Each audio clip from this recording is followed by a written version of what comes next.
Hello বন্ধুরা, good afternoon.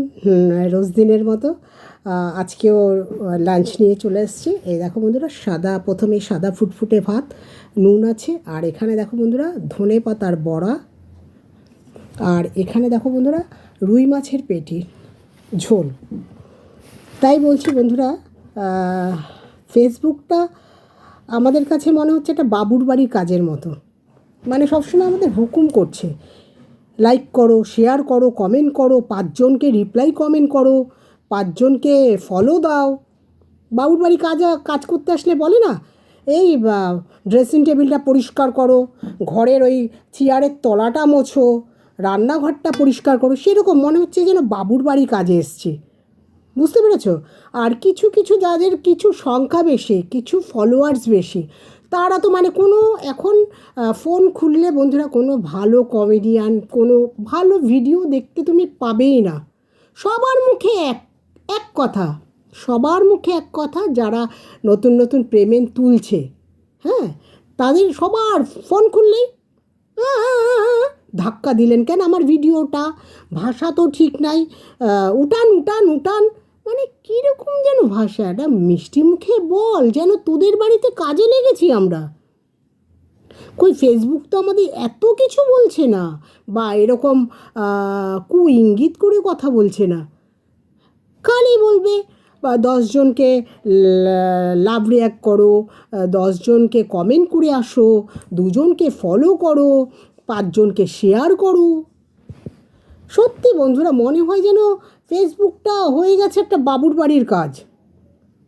সবাই যেন ধমকে ধমকে করাচ্ছে, এটা করো, তোমাদের জীবনে ফলোয়ার্স বাড়বে না। কই মানে ফেসবুকটা আমাদের বলছে না। মানে ওরা কি বলো তো, ওরা ছোটোই থাকবে, ওরা চালাকি করে লাইক শেয়ার ফেয়ারগুলো সব নিজেদের ফলোয়ার্স বাড়ানোর জন্য করছে। আরে সবাই কি এত বোকা?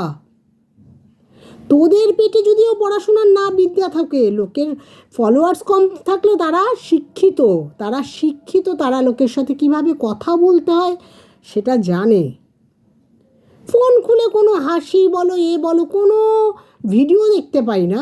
ওই ধাক্কা দিলেন কেন, ধাক্কা দেন, তারপরে এই কমেন্ট করেন, 5জনকে শেয়ার করেন। সত্যি বন্ধুরা, বেরিয়ে আসতে হবে। ফেসবুকটা আমাদের জন্য না, মানে ধমকে কাজ করাচ্ছে। কী আশ্চর্য! কখনো কিন্তু ওদের সেই মানবিকতাটা নেই যে আমরাও তো ভাঙা ঘরে থাকতাম, আজকে ফেসবুকের টাকা দিয়ে বাড়িঘর করেছি। এরকম আমার আরও তো কত গরিব ফেসবুকে ভাই বোনরা আছে, তাদের একটু সাহায্য করি। আমরা কিভাবে বড় হয়েছি সেই পদ্ধতিটা জানাই। সেই সব না বন্ধুরা, ফোন খুললেই খালি ধাক্কা দিলেন কেন, 5জনকে ওই করেন সেই করেন। আর ভাল লাগছে না, নিতে পারছি না বন্ধুরা। ফেসবুক আর করতে পারবো না বন্ধুরা। এবার মনে হয় মানে ইস্তফা দিতে হবে। যাই হোক বন্ধুরা, গুড আফটারনুন। আর আমার মেনু কেমন লাগলো জানাবে, লাঞ্চের থালা কেমন লাগলো, আর কে কোথা থেকে আমার ভিডিওটা দেখছো, আমার সাথে একমত কি না প্লিজ জানাবে। আমি কিন্তু এখানে কিছু খারাপ কথা বলিনি, যেটা আমাদের সাথে ঘটছে সেটাই আমি প্রেজেন্ট করলাম। রাখি বন্ধুরা, গুড আফটারনুন। সবাই ভালো থেকো, সবার জন্য অনেক ভালোবাসা রইল। টাটা।